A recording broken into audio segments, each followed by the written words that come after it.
નમસ્કાર, મારું નામ ડૉક્ટર પૂર્વા પંડ્યા છે। મારી યુટ્યુબ ચેનલ પર હું નેચરના વિડીયોની સાથે સાથે વચ્ચે વચ્ચે તમને ક્યારેક કાવ્યાનુભૂતિ કરાવીશ। મતલબ કે મારા પ્રિય કવિઓની ગુજરાતી, હિન્દી, ઇંગ્લિશ કવિતાઓનું પઠન કરીશ, ક્યારેક મારી લખેલી કવિતાનું પઠન કરીશ।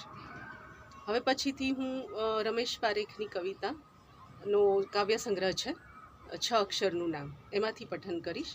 પણ એના પહેલાં રમેશ પારેખ વિશે સુરેશ દલાલની એક કવિતા છે રમેશ પારેખના શબ્દો વિશે, એનું પઠન કરીશ।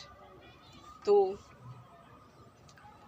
રમેશ પારેખના શબ્દો એ મીરાની બાવરી આંખ છે। રમેશ પારેખના શબ્દો એ મીરાની બાવરી આંખ છે।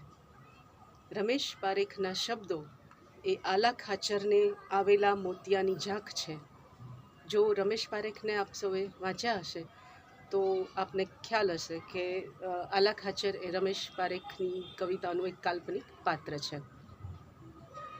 રમેશ પારેખના શબ્દો એ આલા ખાચરને આવેલા મોતિયાની ઝાંખ છે।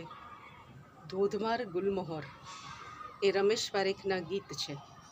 ધોધમાર ગુલમહોર એ રમેશ પારેખના ગીત છે। સ્તનમાં ટહુકેલા મોર એ રમેશ પારેખની કવિતાનું કુંવારું સ્મિત છે। સ્તનમાં ટહુકેલા મોર એ રમેશ પારેખની કવિતાનું કુંવારું સ્મિત છે। રમેશ તારા અછાંદલ કાવ્યો, રમેશ તારા અછાંદલ કાવ્યો એ લયના ઝંઝાવાતનું નિખરેલું રૂપ છે। રમેશ તારા અછાંદલ કાવ્યો એ લયના ઝંઝાવાતનું નિખરેલું રૂપ છે।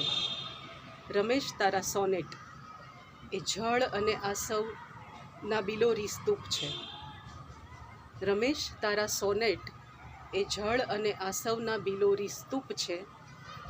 રમેશ તારી ગઝલ એ રણમાં ઉગેલો ચાંદ છે। રમેશ તારી ગઝલ રણમાં ઉગેલો ચાંદ છે। ને રમેશ તારી કવિતા એ ઝાડને ફૂટેલું લીલેરું પાંદ છે। ને રમેશ તારી કવિતા એ ઝાડને ફૂટેલું લીલેરું પાંદ છે। આજે આટલું જ। પછીના વિડીયોમાં રમેશ પારેખની કવિતાઓનું પઠન કરીશ। Thank you.